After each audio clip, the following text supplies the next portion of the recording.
www.bavdebook.com. Benoît Mercier pour les Mystères étonnants. Et cette semaine, la deuxième partie d'un entretien avec Monsieur Jarrett Mann du festival Spasme.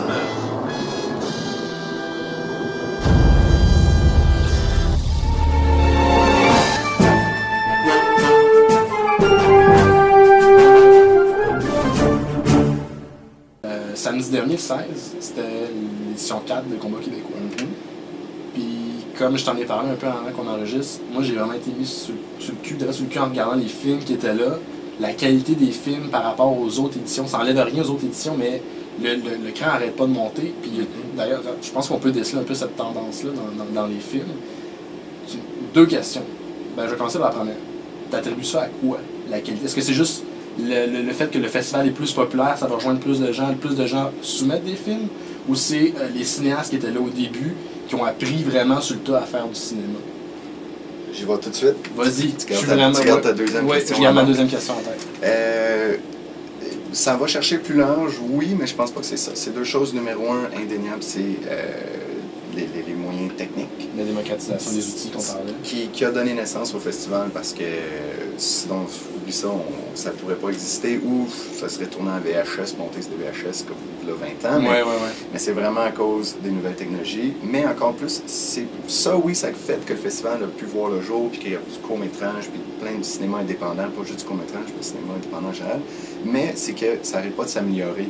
Les caméras qu'il y avait en 2002 versus aujourd'hui, l'image, ça torche là, maintenant. Ça s'approche de la pellicule. Tu vois comme le film de Tom et ses chums, justement, ou Jardin d'Éden, celui qui a eu le prix du public, à la fin, visuellement, c'est beau, là, c'est pas cheap, c'est pas de la petite vidéo. Là, ça, le son, le shell de montage, effets spéciaux, genre faire des lasers, puis des explosions, puis tout ça, le monde, genre, quelqu'un me prêtait un DVD de texture l'autre jour, puis là, je pourrais mettre des explosions sur n'importe quoi, puis moi, j'ai pas étudié là-dedans, rien, puis c'est super accessible.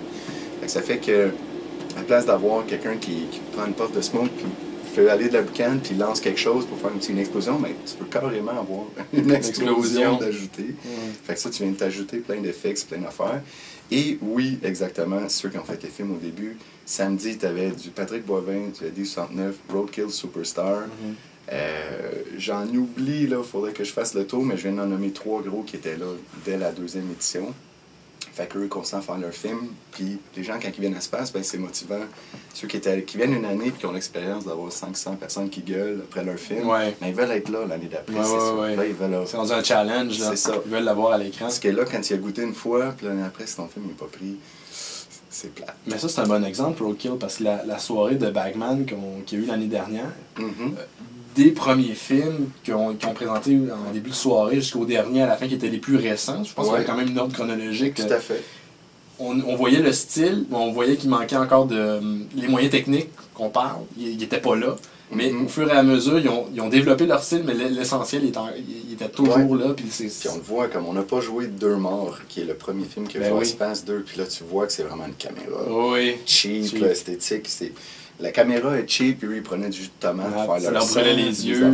Fait que là, tu vois que genre il y a des choses matérielles qui ont appris avec l'expérience, mais aussi la caméra a changé, le son, tout le kit. Ils sont joints d'autres mondes au groupe, on embarquait avec eux pour les FX, puis tout le kit. Fait que le temps, puis les moyens... la motivation. Oui, motivation, mais ça, il n'y a pas de... Tu penses-tu qu'il y a encore de la place pour les cinéastes amateurs à Space?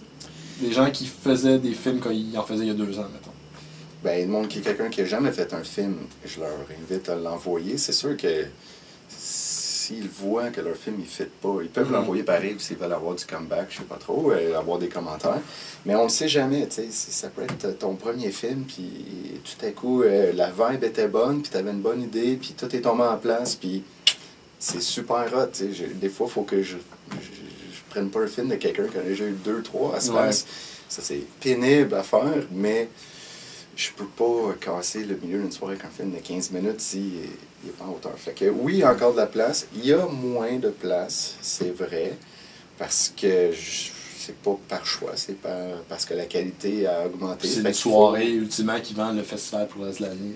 C'est clair, il y a du monde, on veut que ça soit bon, puis Voilà, c'est l'égalité. Au début, on soit tous les films font part à zéro, même ceux qui sont les réguliers en space, il faut que tout le monde se taille leur place. Puis, comme j'ai dit, you never know. You never know.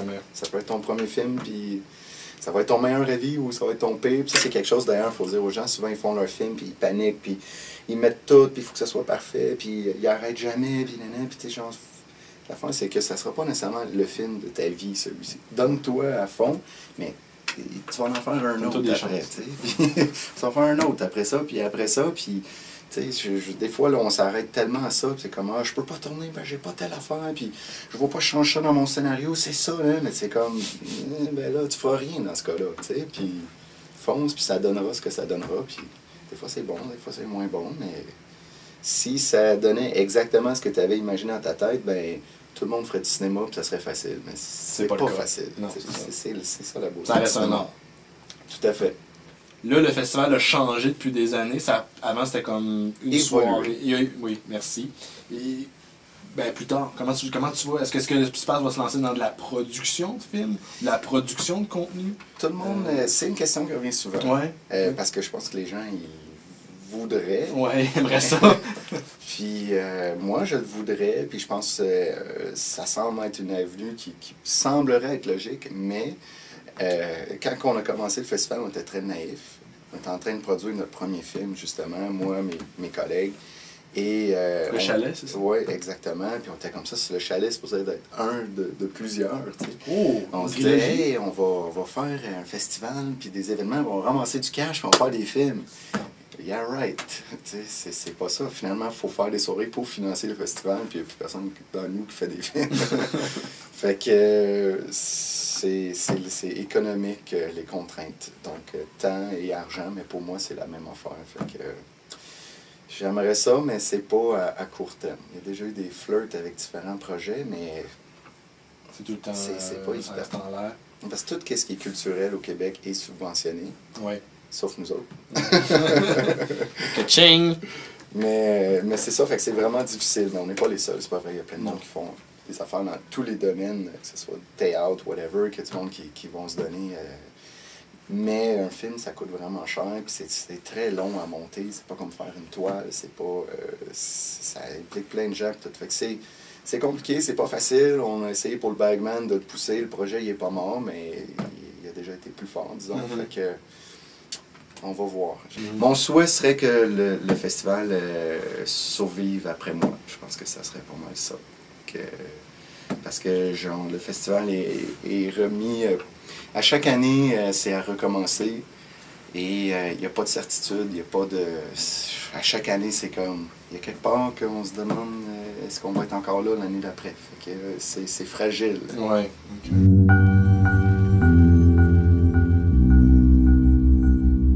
On va donner 30 secondes à M. Mann pour plugger le plus de choses par rapport au Festival Space à partir de là.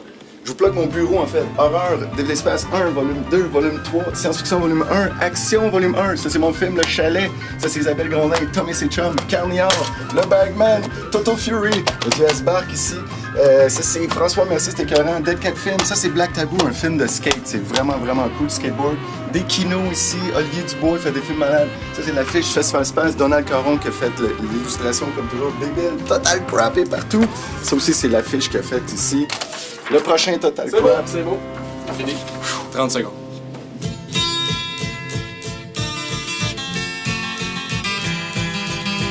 C'était la fin de la deuxième partie. C'est tout? Ben ouais. Tu veux que je dise d'autres?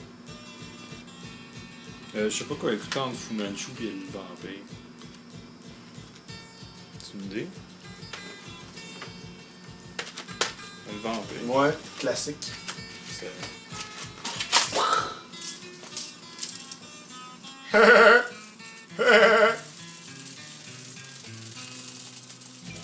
Qu'est-ce qu'on fait là? Je sais pas. N'importe quoi. Je sais pas, n'importe quoi, t'es en train de péter ton film. Ben non,